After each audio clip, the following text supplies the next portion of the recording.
नमस्कार, भारत एट 7 में आपका स्वागत है। मैं हूं चंद्रशेखर जोशी। इस बुलेटिन में हम आपको कई राज्यों की, विभिन्न राज्यों की खबरें आप तक पहुंचाते हैं। लेकिन आइए सबसे पहले आपको दिखाते हैं इस वक्त की हेडलाइंस। देश भर में आज केंद्रीय मंत्रियों और बीजेपी शासित राज्यों के मुख्यमंत्रियों ने प्रेस कॉन्फ्रेंस कर गिनाई सरकार की उपलब्धियां। केंद्रीय मंत्रियों ने लाभकारी योजनाओं का किया जिक्र, तो कई प्रदेशों के मुख्यमंत्रियों ने कहा मोदी सरकार के 11 साल विकास, समावेशन और आत्मनिर्भरता की दिशा में बड़ा कदम।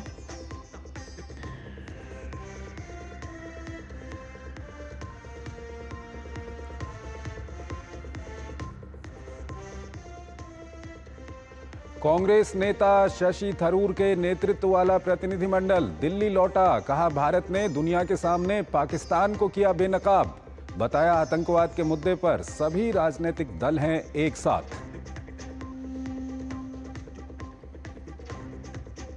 अब फीस को लेकर मनमानी नहीं कर पाएंगे दिल्ली के प्राइवेट स्कूल। दिल्ली कैबिनेट ने स्कूल शिक्षा विधेयक को दी मंजूरी। 1 अप्रैल 2025 से होगा लागू। आशीष सूद ने इसे बताया दिल्ली वासियों के लिए स्वर्णिम दिन। राजस्थान के टोंक में दर्दनाक हादसा। बनास नदी में डूबने से 8 युवकों की मौत। लोकसभा अध्यक्ष ओम बिरला ने शोकाकुल परिजनों के प्रति जताई संवेदना।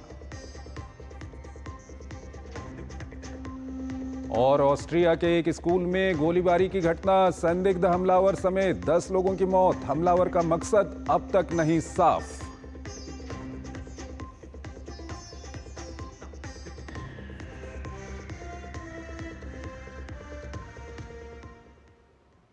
और आइए सबसे पहले बात करते हैं मोदी सरकार के 11 साल पूरे होने की।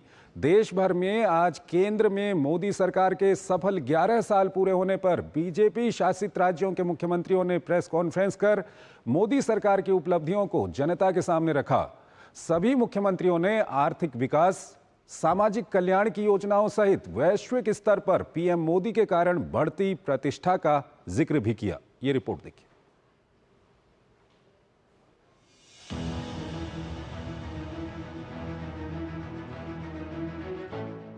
केंद्र में मोदी सरकार के सफल 11 साल पूरे होने पर बीजेपी शासित राज्यों के मुख्यमंत्रियों ने आज प्रेस कॉन्फ्रेंस कर मोदी सरकार की उपलब्धियां बताई।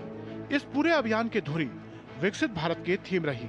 सभी मुख्यमंत्रियों ने मोदी सरकार के आर्थिक सुधारों, वैश्विक मंच पर भारत की प्रतिष्ठा और बुनियादी ढांचे से लेकर सामाजिक कल्याण योजनाओं तक की प्रगति को मुख्य रूप से उजागर किया। इसके साथ ही make in India, digital India, Ayushman Bharat, PM Awas Yojana, GST, 3 तलाक और अनुच्छेद 370 की समाप्ति जैसी नीतिगत पहले भी केंद्र में रही। साथ ही इस बात को भी रेखांकित किया गया कि कैसे भारत ने G20 जैसे वैश्विक मंचों पर नेतृत्व किया और अंतरिक्ष व अक्षय ऊर्जा जैसे क्षेत्रों में नई ऊंचाइयों को छुआ। लखनऊ स्थित यूपी बीजेपी कार्यालय में आज एक प्रदर्शनी लगाई गई। इस प्रदर्शनी का उद्घाटन मुख्यमंत्री योगी आदित्यनाथ ने किया। इस प्रदर्शनी में सेवा, सुशासन और गरीब कल्याण के 11 वर्षों की एक पूरी यात्रा है। योगी ने इसके बाद प्रेस कॉन्फ्रेंस की और मोदी सरकार में लिए गए फैसलों और नीतियों का उल्लेख किया। योगी ने कहा कि हर मोर्चे पर मोदी सरकार ने नई पहचान बनाई है। प्रधानमंत्री मोदी के कार्यकाल के ये 11 साल आत्मनिर्भर और विकसित भारत की नींव के स्वर्णिम युग के रूप में जाने जाएंगे। इन 11 वर्षों में प्रधानमंत्री मोदी जी ने वैश्विक स्तर पर भारत के विश्वास को सुदृढ़ करते हुए भारत को न केवल वैश्विक पहचान दी है, बल्कि स्वयं को तपाकर, खपाकर 140 करोड़ भारतवासियों को भी एक विश्वास का प्रतीक बनाया है। वहीं मध्य प्रदेश के मुख्यमंत्री डॉक्टर मोहन यादव ने कहा कि प्रधानमंत्री नरेंद्र मोदी ने किसी वर्ग या समाज के साथ भेदभाव नहीं किया, चाहे 3 तलाक का ऐतिहासिक निर्णय हो या फिर राम मंदिर का निर्माण। ये सब प्रधानमंत्री नरेंद्र मोदी के सफल नेतृत्व के कारण ही संभव हुआ है। मोदी जी ने शुरू दिन से जो कहा कि हम हिंदू मुस्लिम में भेद नहीं करेंगे, हमारी हिंदू बहनों की भी जिंदगी में जो मदद कर सकते वो करेंगे, लेकिन मुस्लिम बहनों की जिंदगी में भी अगर बदलाव लाना है, 3 तलाक के कानून से उनके लिए जिंदगी में अगर सुख का सवेरा आता है, तो 3 तलाक कानून को बदलने की हिम्मत भी दिखाने का काम अगर किसी ने किया, मोदी जी की सरकार ने किया। राम मंदिर का फैसला भी लागू करके दिखाया। हरियाणा के मुख्यमंत्री नायब सिंह सैनी ने मोदी सरकार के 11 साल पूरे होने पर कहा कि पिछले 11 साल में भारत की अर्थव्यवस्था दुनिया की चौथी सबसे बड़ी अर्थव्यवस्था बनी है। पंचकुला में प्रेस वार्ता के दौरान हरियाणा के मुख्यमंत्री ने कहा कि 2014 में अर्थव्यवस्था हिचकोले खा रही थी और पीएम मोदी के नेतृत्व में हम दुनिया की आज सबसे चौथी बड़ी अर्थव्यवस्था बन गए हैं। वर्ष 2014 में माननीय प्रधानमंत्री नरेंद्र मोदी जी के देश के प्रधान सेवक के रूप में जब उन्होंने पदभार संभाला था, उस समय हमारी अर्थव्यवस्था पूरी दुनिया में ये 11वें स्थान के ऊपर थी। आदरणीय मोदी जी ने इन 11 वर्षों में भारत की आर्थिक स्थिति को दुनिया में चौथे स्थान पर ला करके खड़ा कर दिया है। ये भी हम सब के लिए बड़ी गर्व की बात है। गुजरात के मुख्यमंत्री भूपेंद्र पटेल ने मोदी सरकार के 11 साल पूरे होने पर कहा कि देश में महिला सशक्तिकरण की दिशा में काम हुआ है। उन्होंने गांधीनगर में प्रेस वार्ता के दौरान कहा कि गुजरात में 4.5 लाख महिला लखपति दीदी बनी हैं। वडाप्रधान श्री महिलाना सशक्तिकरण સ્વાવલંબનથી બહેનોને પગભર કરવાની નવી દિશા આપી છે। લખપતિ દીદી જેવી પહેલના પરિણામે બહેનો આજે 1 લાખ કે તેથી વધુની આવક કૃષિ, પશુપાલન, લઘુ ઉદ્યોગ અને ગૃહ ઉદ્યોગમાંથી મેળવતી થઈ છે। શ્રી મોદી સાહેબના મહિલા કલ્યાણ અભિગમના કારણે ગુજરાતમાં 4.5 લાખ બહેનો લખપતિ દીદી બની છે। दिल्ली के मुख्यमंत्री रेखा गुप्ता ने मोदी सरकार के 11 साल पूरे होने पर कहा, केंद्र सरकार ने राष्ट्रीय राजधानी दिल्ली के विकास के लिए ऐतिहासिक काम किए हैं कि भारत यशस्वी प्रधानमंत्री नरेंद्र मोदी जी की दूरदर्शी नेतृत्व में न केवल एक उभरती हुई शक्ति बन रहा है, बल्कि हमारा देश दुनिया की तीसरी बड़ी अर्थव्यवस्था की राह पर तेजी से अग्रसर हो रहा है। कि अगर 2014 की तरफ मुड़कर के देखेंगे तो हम अर्थव्यवस्था में 11वें पायदान पर थे, हम उससे 5वें पायदान पर आए और आज हम चौथे पायदान के अंदर हैं। त्रिपुरा के मुख्यमंत्री डॉक्टर माणिक साहा ने केंद्र सरकार के 11 वर्ष पूरे होने पर प्रधानमंत्री नरेंद्र मोदी की तारीफ की। उन्होंने प्रधानमंत्री द्वारा किए गए कार्यों को भारतवासियों के लिए अमृतकाल बताया।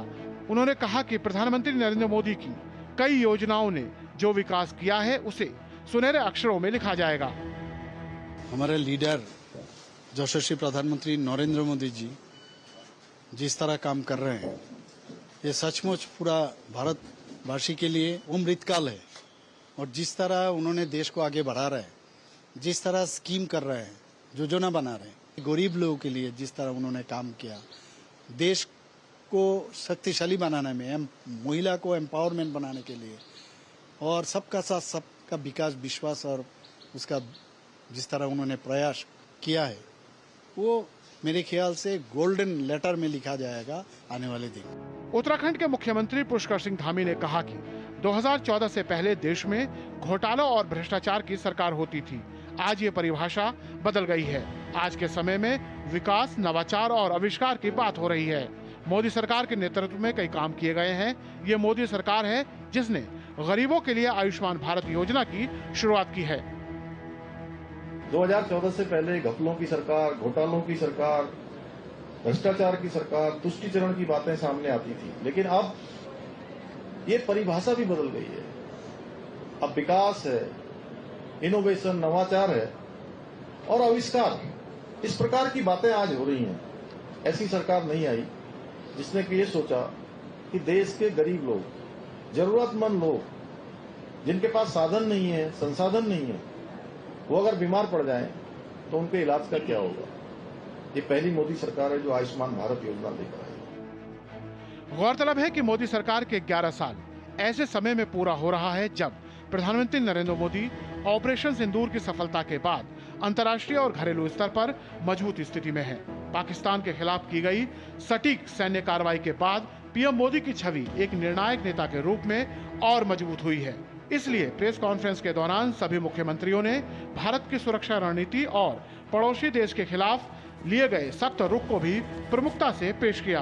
Bureau report, DD news. खबरें अभी और भी हैं, लेकिन पहले एक छोटा सा ब्रेक। सस्ते वाले दाल मसाले स्वाद हुआ बेकार। MDH की हल्दी मिर्ची धनिया करे कमाल। ये रंग दे, ये खुशबू दे, ये तीखा, ये कम पड़े। क्या निराला MDH मसाला। मैं छोटी थी तब मोबाइल में सिर्फ फोन आते थे। आज मेरी स्कॉलरशिप भी आते हैं, अप्पा के किसान सम्मान के पैसे भी आते हैं, अम्मा के सखी मंडल के पैसा भी मोबाइल से ही आते हैं। इस डिजिटल भारत ने बचपन से ही DBT और UPI देखा है। यही नया भारत बड़ा होकर बनाएगा विकसित भारत। जब धरती चीर कर निकलता है लोहे का पत्थर और मिलता है मोंगिया के जोश से, फिर तपता है, पिघलता है और बनता है फौलाद। अब होता है सरिया सारी खूबियों के साथ। मोंगिया स्टील, मजबूत देश का मजबूत सरिया। जो लक्ष्य चुना था समझ आने लगा है। GLA यूनिवर्सिटी, उच्च लक्ष्य की निश्चित प्राप्ति। टाइम पे खा लेना और प्लीज बाइक धीरे चलाना जी। और ये तुम्हारी सेफ्टी के लिए। अरे एक बात तो रह गई। LIC, ये हमारी सेफ्टी के लिए। दिल की सुनो, LIC चुनो। LIC हर पल आपके साथ। अब आया असली स्वाद। अब आया स्वाद। जब स्वाद के पड़े हो लाले तो MDH का चंकी चाट मसाला डालें। MDH का चंकी चाट मसाला। MDH। स्वागत है आपका। ब्रेक के बाद हम बात कर रहे हैं मोदी सरकार के 11 साल पूरे होने से जुड़ी हुई खबर की। मोदी सरकार की 11 साल की उपलब्धियों की जानकारी देने के लिए आज NDA सरकार के मंत्रियों ने देश के अलग अलग राज्यों में प्रेस कॉन्फ्रेंस की। शिक्षा मंत्री धर्मेंद्र प्रधान, केंद्रीय संस्कृति मंत्री गजेंद्र सिंह शेखावत, पोत, परिवहन और जलमार्ग मंत्री सर्बानंद सोनोवाल और उपभोक्ता मामलों के मंत्री प्रहलाद जोशी सहित कई मंत्रियों ने बताया कि कैसे 11 वर्षों में भारत ने आर्थिक, सामाजिक और वैश्विक मंच पर उल्लेखनीय प्रगति की है। ये रिपोर्ट देखिए।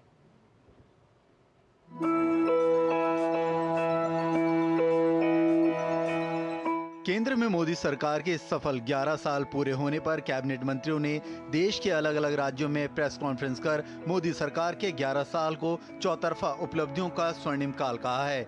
मोदी सरकार के इस कालखंड को जनसेवा के संकल्प, साधना और समर्पण के रूप में रेखांकित किया।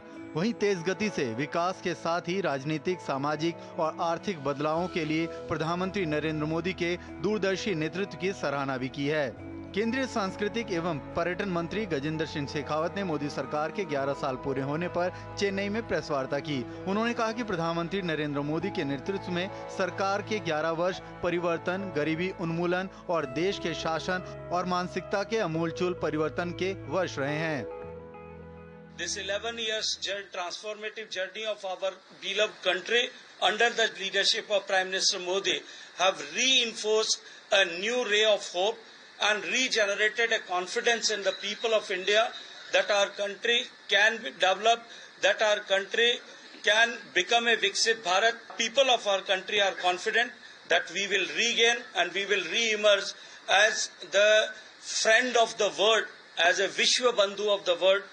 The India's image have been changed. वहीं बेंगलुरु में केंद्रीय मंत्री प्रहलाद जोशी ने मोदी सरकार के 11 साल पूरे होने के मौके पर कहा कि पीएम मोदी के नेतृत्व में पॉलिसी पैरालिसिस को खत्म किया गया है और 11 साल की स्थिर सरकार की वजह से देश आज विकास के रास्ते पर चल रहा है। I can say this is the युग प्रवर्तक 11 साल है, जहां तक stable government, able leadership, because of the stability and ability, इससे आधार पर ग्रोथ अच्छा हुआ है, जीडीपी वगैरह जीडीपी अच्छा हो इसलिए डेवलपमेंट अच्छा हुआ है, डेवलपमेंट अच्छा हो इसलिए प्रॉस्पेरिटी हुआ है, प्रॉस्पेरिटी हुआ है इसलिए वेल्थ इंप्रूवमेंट हुआ है। और पॉलिसी पैरालिसिस एक कॉमन चीज बन गया था देश में। Under the leadership of prime minister Shri Modi ये पॉलिसी पैरालिसिस हमने पूरा खत्म कर दिया। केंद्रीय मंत्री सर्बानंद सोनोवाल ने मोदी सरकार के 11 साल पूरे होने पर शिलांग में कहा कि हम भाग्यशाली हैं कि हमें प्रधानमंत्री के रूप में नरेंद्र मोदी मिले हैं। ये पीएम मोदी के ईमानदारी और समर्पित प्रयासों का नतीजा है कि पूर्वोत्तर भारत अब तेजी से विकास की ओर बढ़ रहा है।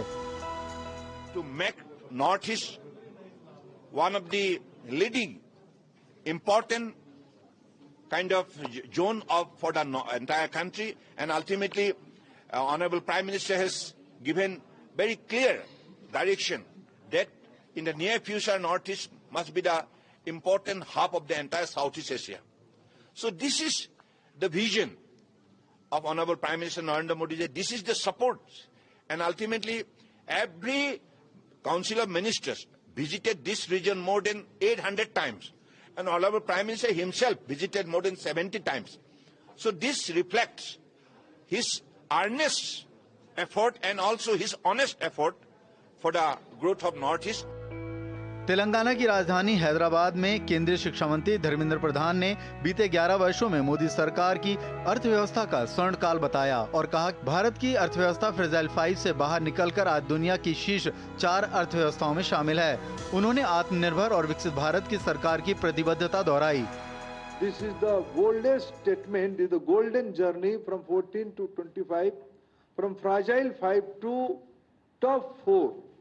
Today we are in the 4th position in the global economy. पिछले 11 साल में अगर सबसे क्वांटम जंप किसमें हुई, भारत की अर्थनीति में परिवर्तन हुआ है। भारत की 25 करोड़ लोग गरीबी सीमा रेखा से ऊपर आए। There was a trust concept, trust value on us. Yes, Modi can deliver the change.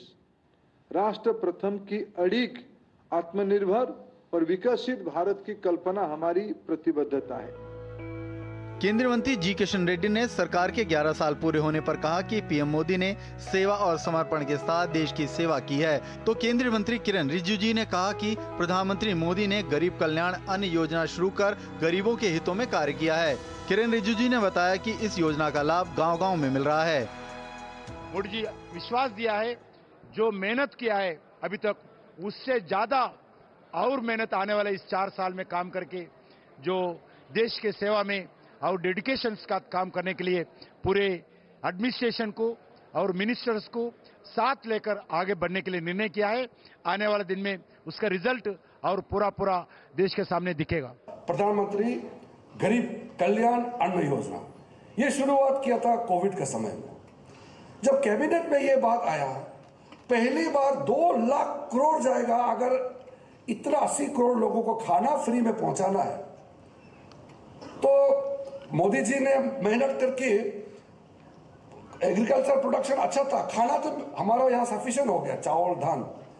तो ये कैबिनेट में जब चर्चा हुआ, लेकिन प्राइम मिनिस्टर ने बोला कुछ भी करना है मगर हिंदुस्तान का कोई भी गरीब खाली पेट नहीं सोना चाहिए, हम ये स्कीम लागू करेंगे। और कैबिनेट में आया और हम लोगों ने इसको पारित किया और आज गांव तक पहुंच रहा है। गौरतलब है कि प्रधानमंत्री मोदी के मिनिमम गवर्नमेंट और मैक्सिमम गवर्नेंस से देश के विकास की स्पीड और स्केल दोनों को बदलाव दिया है। किसानों, महिलाओं, पिछड़ों, दलितों और वंचितों को शासन के केंद्र में लाया गया है। मोदी सरकार का कार्यकाल राष्ट्रीय सुरक्षा की दिशा में भी मील का पत्थर सिद्ध हुआ है। नक्सलवाद अपनी अंतिम सांसें गिन रहा है। जम्मू कश्मीर और पूर्वोत्तर में शांति की स्थापना हुई है। भारत अब आतंकवादी हमलों का जवाब आतंकियों के घर में घुसकर देता है। साथ ही मंत्रियों ने जोर देकर कहा कि यह मोदी सरकार में भारत की बदलती तस्वीर को दर्शाता है। Bureau report, DD news. खबरें अभी और भी हैं, लेकिन पहले एक छोटा सा ब्रेक।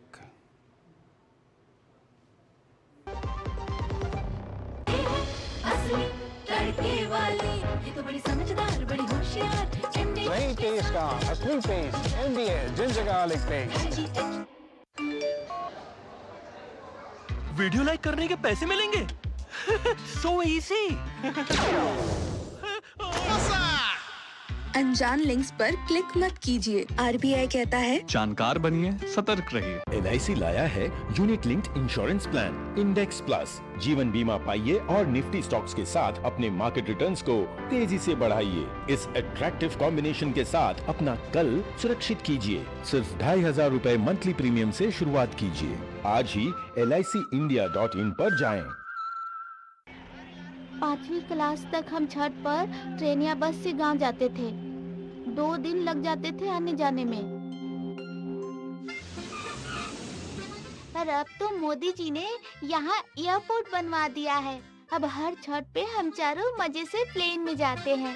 इस नए भारत ने विकसित भारत का रनवे बनते देखा है। ऊंची उड़ान भी यही लेंगे।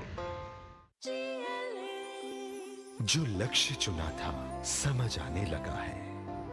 GLA यूनिवर्सिटी, उच्च लक्ष्यों की निश्चित प्राप्ति। मेरी पसंद, मेरी पसंद, मेरी पसंद, मेरी पसंद, हमारी पसंद, हम सबकी पसंद। मजबूत देश का मजबूत सरिया हो गया स्टील। शादी का किचन महके जहां, गोल्डी किचन किंग मसाले हो वहां। गोल्डी लाए हैं फ्रेश लॉक टेक्नोलॉजी, जो रखे मसालों को हर समय फ्रेश। स्वागत है आपका ब्रेक के बाद। 21 जून को आयोजित होने वाले अंतर्राष्ट्रीय योग दिवस 2025 के अवसर पर पूरे देश में योग से जुड़े कार्यक्रमों का आयोजन किया जा रहा है। आंध्र प्रदेश सरकार द्वारा राज्य के लोकप्रिय पर्यटन क्षेत्रों में योग कार्यक्रम आयोजित किए जा रहे हैं। इसी कड़ी में आंध्र प्रदेश के कई जिलों में भी योग दिवस को लेकर व्यापक स्तर पर तैयारियां की जा रही हैं। इन योग शिविर में लोग बड़ी संख्या में जुट रहे हैं और योगाभ्यास में भाग ले रहे हैं।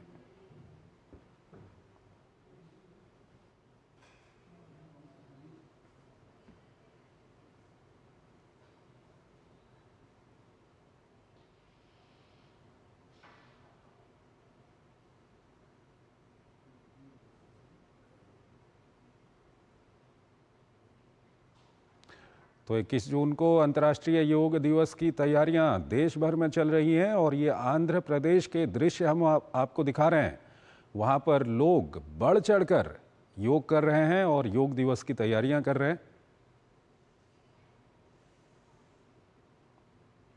अगली खबर की ओर आपको लिए चलते हैं। दिल्ली सरकार ने बड़ा फैसला लिया है जिससे प्राइवेट स्कूल मनमानी फीस नहीं वसूल सकेंगे। दिल्ली के शिक्षा मंत्री आशीष सूद ने इसे लेकर कहा कि आज दिल्ली कैबिनेट ने दिल्ली स्कूल शिक्षा फीस निर्धारण एवं विनिमयन में पारदर्शिता विधेयक को मंजूरी दे दी है। इसे 1 अप्रैल 2025 से पूर्वव्यापी रूप से लागू किया जाएगा। इस विधेयक को राष्ट्रपति के पास मंजूरी के लिए भेजा जाएगा। ये दिल्ली के लोगों के लिए स्वर्णिम दिन है। Delhi school transparency in fixation bill को अध्यादेश ऑर्डिनेंस के रूप में लाकर कानून बनाने की सहमति दिल्ली में मुख्यमंत्री रेखा गुप्ता जी के नेतृत्व वाली सरकार की कैबिनेट ने आज उस पर सहमति दी है।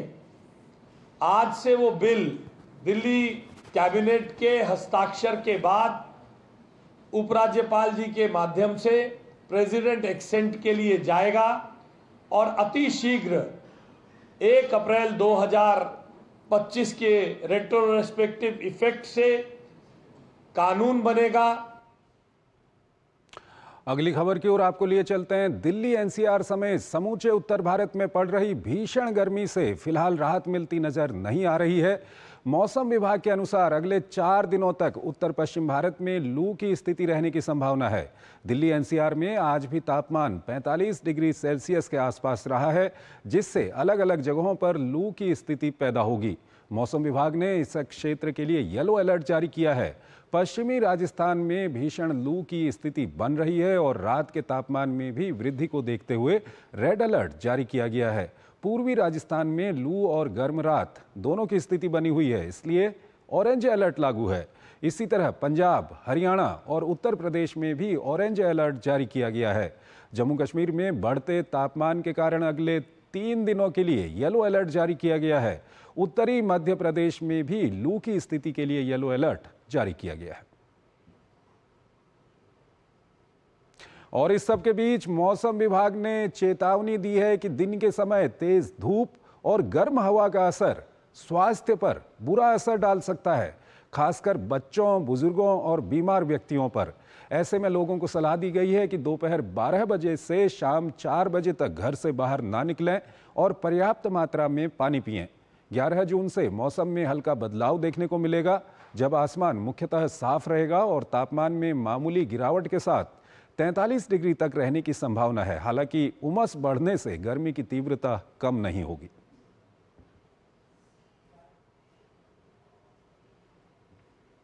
अगली खबर की ओर आपको लिए चलते हैं। रामायण रिसर्च काउंसिल के तत्वाधान में नई दिल्ली स्थित कॉन्स्टिट्यूशन क्लब में मां सीताजी के प्राकट्य क्षेत्र सीतामढ़ी में प्राचीन श्री राम जानकी स्थान पर मां सीताजी के भव्य मंदिर निर्माण के लिए प्रेस वार्ता का आयोजन हुआ।